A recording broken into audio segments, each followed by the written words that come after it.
Hello friend, અમારી ચેનલમાં તમારું સ્વાગત છે। આજે બનાવશું ચણાના લોટનું સરગવા બટેટાનું શાક। તેલ ગરમ થવા મૂકી દીધું છે કુકરમાં। આપણે હવે એનો કરશું વઘાર।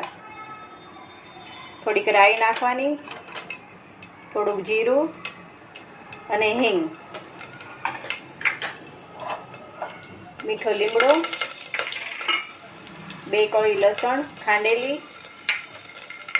અને 1 ટમેટું। આપણે વઘાર કરી લીધો છે। ચણાનો લોટ મેં શેકી લીધો છે। આપણે 2 ચમચી ચણાનો લોટ શેકેલો નાખવાનો છે। અને આ મસાલો બનાવ્યો છે મેં સિંગદાણા, તલ, ખાંડ અને લીંબુ નીચવીને 2 ચમચી મેં નાખ્યો છે।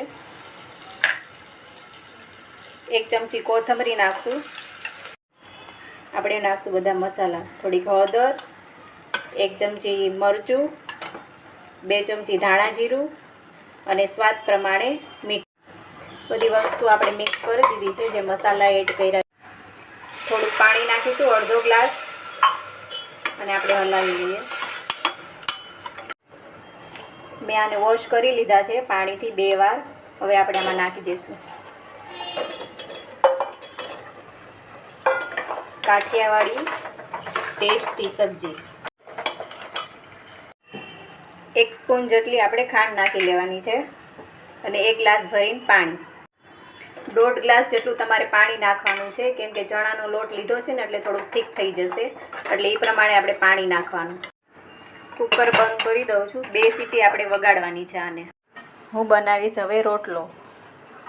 સારી રીતે એને મિક્સ કરી લેવાનું છે અને એકદમ ખૂબ મસળવાનો એને, તો સરસ રોટલો થશે, ફાટશે નહીં।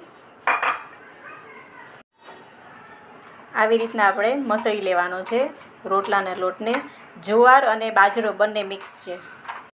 આવી રીતના આપણે હાથેથી ટીપી લેવાનો છે। ઘણાને હાથેથી ટીપતા નથી ફાવતો, તે પાટલી પર લોટ રાખીને અને લુવો લઈને ટીપે છે।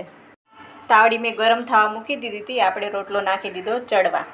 તમે જોઈ શકો છો કેટલો સરસ રોટલો તૈયાર થઈ ગયો। આપણે રોટલામાં હવે દેશી ઘી લગાડી દઈએ। અમારા ઘરનું જ ઘી છે।